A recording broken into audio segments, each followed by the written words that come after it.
그렇습니다. 이게 농민들은 이 날씨가 흐려지면 마음고생을 많이 하는데 이렇게 빨리 날씨가 좀 좋아졌으면 하는 그런 바람이고요. 오늘 이렇게 뵙고 제 말씀을 이렇게 드리고자 하는 사항은 인권조례 문제의 폐지 그리고 나서 집행부가 대법원에 제소를 했고 또 의회에서는 이 사항을 도민한테 의장이 직접 공포를 한 이런 사항들에 대해서 혹시 여러 언론인들께서라든지 또 도민들께서 좀 이 내용을 잘 좀 이해를 해줬으면 고맙겠다 하는 그런 뜻으로 이렇게 찾아뵈려고 왔습니다. 잘 아시는 바와 같이 그 우리 인권 조례는 지난 301회 이임시에 2월 2일 날 의결이 됐지요. 그 내용은 폐지를 도의회에서 해야 되는 가장 큰 이유는 도민 간 갈등 문제를 이제 해소하고자 이제 했던 거고요. 그리고 도민의 청구가 있었지요. 충남도의 주요 정책에 관해서 도민들이 청구한 이런 사례가 별로 없었는데 이 사항은 도민들이 직접 폐지 청구했던 그런 사항, 바로 그래서 그 부분에 대한 갈등을 해소하고자 이제 그런 차원에서 의회에서 앞서 나가고 능동적으로 이렇게 대처했던 그런 상황입니다.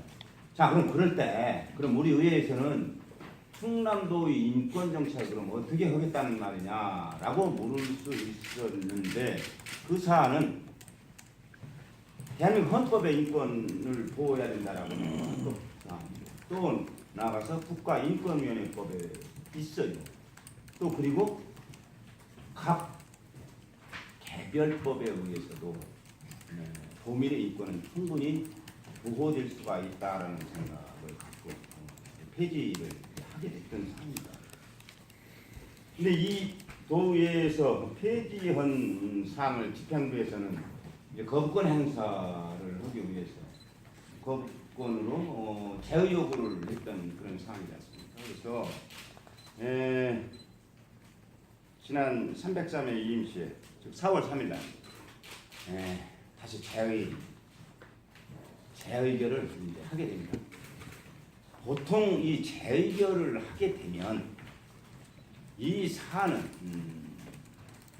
당연히 집행부에서 공포를 해야 되는데 집행부에서 이걸 받아들이지 않고 대법원에 제소를 하게 되는 이런 상황으로 가게 됩니다. 저는 집행부에서 할 수 있는 일이다라고 보지만 적어도 이것은 도민의 대표 기관인 의회에서 의결을 했으면 그게 결정되는 사항인데 집행부에서는 나름대로 추진해오던 정책의 연속성 차원에서 공포를 하지 않고 대법원에 이제 제소를 했는데 그래 공포가 안 된 거죠. 그래서 부득이하게 의회의 의결 사항을 도민한테 알릴 필요가 있다라고 해서 5월 10일 날 공포를 해서 이제는 공포에 따른 이제 시행을 해야 되는 그런 상황이 됐죠. 그럼 이 내용을 지금 이제 다시 한번 되짚어 본다면 이 조례 안에 도민들이 청원을 내고 또 의회에서 폐지로 들어갔던 가장 큰 이유는 결국에는 이제 성소수자들 문제, 성정체성 또와 관련된 이제 이런 문제들 아니겠어요. 근데 이 사안이 유엔 인권 이사회에서 대한민국 정부에 수용을 좀 해주라. 성소수자 문제와 관한 인권, 성정체성과 관련된 인권 이 문제를 대한민국 정부가 수용을 해주라는데 대한민국 정부에서 그 수용하지 못하겠다 이렇게 된 사항이 지금 드린 그 자료 뒷면에 이렇게 붙어 있습니다. 여기 나오죠. 3월 15일 날. 그 218개의 인권과 관련된 사항을 유엔이 대한민국 정부한테 이걸 보호를 해주라라고 했는데 대한민국 정부는 97개 항목에 대해서는 우리가 수용할 수가 없다라고 합니다. 그 내용이 이제 그 뒤에 참고 자료로 그 사안이 잡혀 있는데요.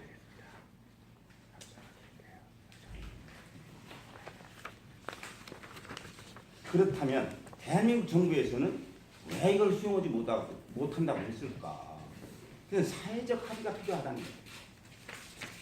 이런 문제를 성소수자들의 문제라든 이런 거를 인권을 보호하려고 그러면 현행한 대한민국의 법과 배치되는 부분들이 상당히 막 군형법이라든지 뭐 등등해서 여러 가지 많거든요. 그러니까 정부에서도 수용 못하는 걸 우리는 하겠다라고 그냥 계속 이렇게 하다 이 충돌이 벌어진 건데 결론은 뭐 저는 그렇게 생각을 합니다. 뭐 집행부는 나름대로 입장이 있을 거지만 의회에서는 우리가 의결했던 사안이 우리 국민한테 공포를 해서 이것이 시행이 되어줘야 된다라는 생각을 가지고 공포를 했던 사안. 그래서 오늘 그 부분에 대한 것을 여러 언론에 계신 여러분들께 말씀을 드리는 바입니다. 뭐 이 사안과 관련해서 뭐 궁금하신 사안 있으시면 말씀 주시면 제가 성의껏 답변을 드리도록 하겠습니다.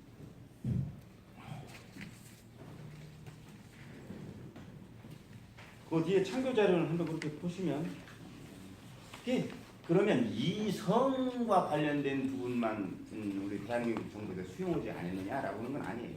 사형제도 폐지해달라고 유엔 인권위원회에서는 대한민국 정부한테 요청을 했고 이것도 받아들이지 않아요. 낙태죄도 폐지해라.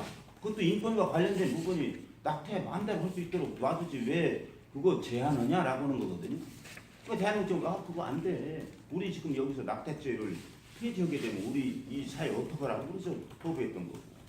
명예훼손죄도 유엔에서는 대한민국 정부 보고 폐지하라고 하는 거 아닙니까? 그러니까 여기서 안 돼. 그럼 대체근무제 같은 경우 폐지하라고 그런 사항들인데. 네. 지금 저기 도의회가 네. 5월 10일 날 조례안 폐지 공포를 했잖아요. 근데 충남도는 4월 16일 날 네. 그 대법원에 제소를 했어요. 네. 그러면 공포가 되지 않은 것을 제소를 한 것이 되는데 이게 절차상 하자고는 이상이 없는. 저는 이렇게 보거든요. 재의 요구해서 의회에서 다시 재의결이 되는 이런 사안들은 집행부에서 당연히 공포해야 돼요. 사실 이 문제를 가지고 대법원에 제소해서 최고의 의결기관인 의회하고 집행부하고 부딪힌다는 거 이게 좀 모양새가 그렇잖아요. 그게 당연히 해야 됨에도 불구하고 그렇게 가진 거죠. 그리고 지금 이거에 대해서 그 대법원에다가 의회에서 지금 답변서를 했잖아요. 의회에서 답변서는 아직 제출하지 않았습니다. 저희들 또 변호사를 선임을 해서 그 준비를 하고 있고요. 저렇게 되면 대법원에서 이제 의견을 내라고 그럽니다. 그러면 우리 그 준비를 지금 하고 있는 거죠. 아직 접수해가지고 제소 내용에 대한 네. 그 주의한테 택보가 왔어요.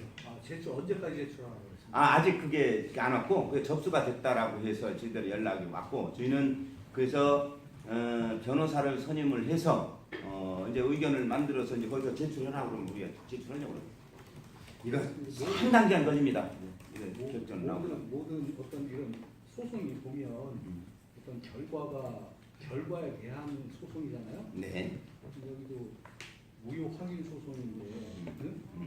공포가 안 되고 그냥 결의만 됐는데 결의된 내용을 그냥 먼저 그 소송한 걸로 지금 보여진단 말이에요. 네. 날짜별로 이렇게 날짜로 따지면 네. 그 이 충남도의 이 조치가 너무 성급한 건 아니지 하는 그런 것에 우리가 뭐 법률 지식이 없으니까 저도 그렇게 보면서 이게 민망한 일입니다. 사실 도민 뵙기 민망한 일이.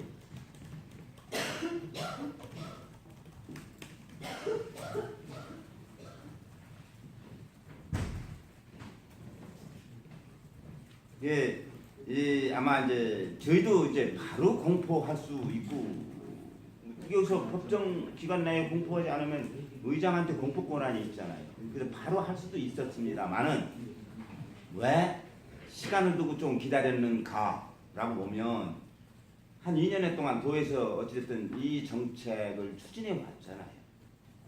그럼 나름대로 정리를 좀 해라.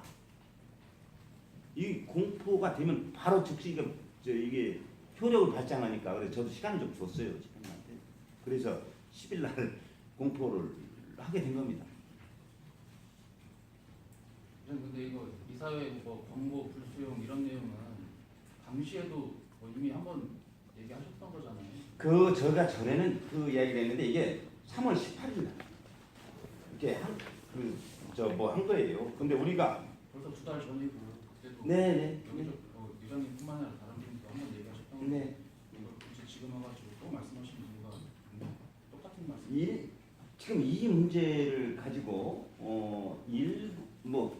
언론에서도 그렇고 일부 단체에서도 이건 아니다라고 이야기하고 뭐 수용하지 못하겠다라고는 이런 말씀들 계셔서 이건 그 바로 알아야 될 필요가 있다라고 봤기 때문에 이렇게 하는 거죠. 네, 그 금산 군의회에서 어디? 금산이요. 금산? 계룡시예요. 네네. 거기서 이제 인권조례가 또 폐지가 됐어요. 네네.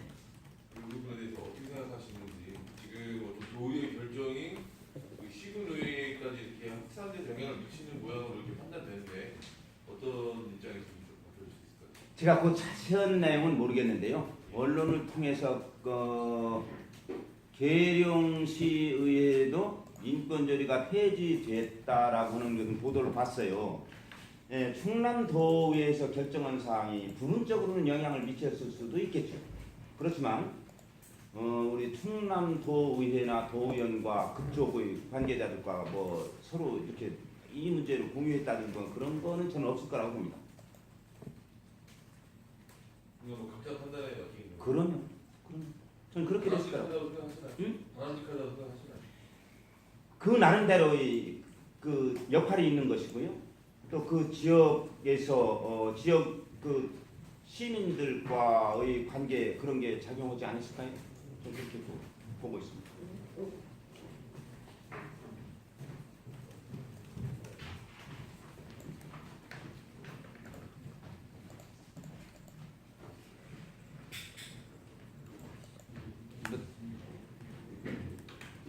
의장님은 이번에 언론보도를 보니까 이제 더 이상 안 나오시겠다고 네. 하셨잖아요. 네. 네. 근데 그거를 지금 그런 상황인데 이 향후에 이 대법원 제소했을 때 그런 문제들은 어떻게 의회는 지금 아까 뭐 법률적 대응하고 차기 의장한테 맡긴다는 얘기인가요? 이게 이 의결 자체가요. 제가 의장으로 있을 때 재의결을 한 이상 아니겠습니까? 그러면 저는 이 부분에 있어서는 제가 해결해야 될 몫이라고 봐집니다. 그리고 대법원의 그 제소에 의해서 그쪽과 소호 문제에 있어서 대응 문제는 당연히 다음 의장이 해야 될 일인데 그건 뭐 결론이 안 나니까 저는 이게 상당 기간이 필요로 할 거를 이렇게 봐지거든요. 그래서 당연히 그건 거기서 이렇게 해야 될 거로 봐집니다.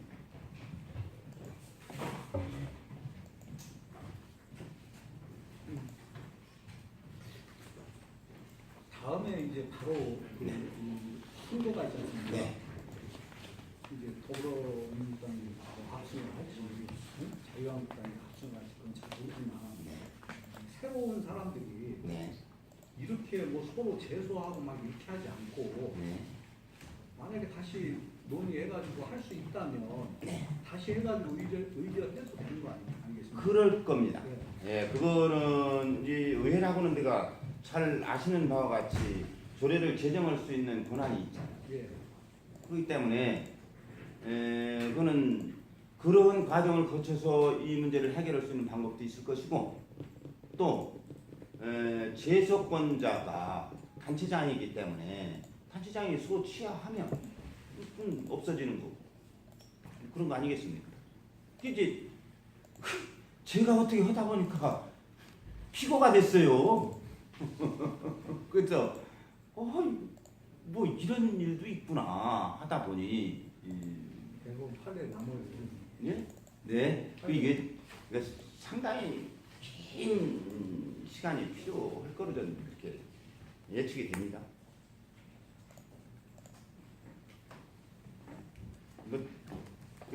궁금하신 사람 별로 없으신 것 같네요. 자료를 자세히 주셔서 막. 네? 자료를 자세히 주셔가지고. 예. 그냥 이렇게 말씀을 드리고 뭐 요즘 보니까 다 기상들도 좋으시고 좋은 일 많으신 것 같아요. 하여튼 내내 건승들 하시고요. 언론자 발전하시고 또 기자 여러분.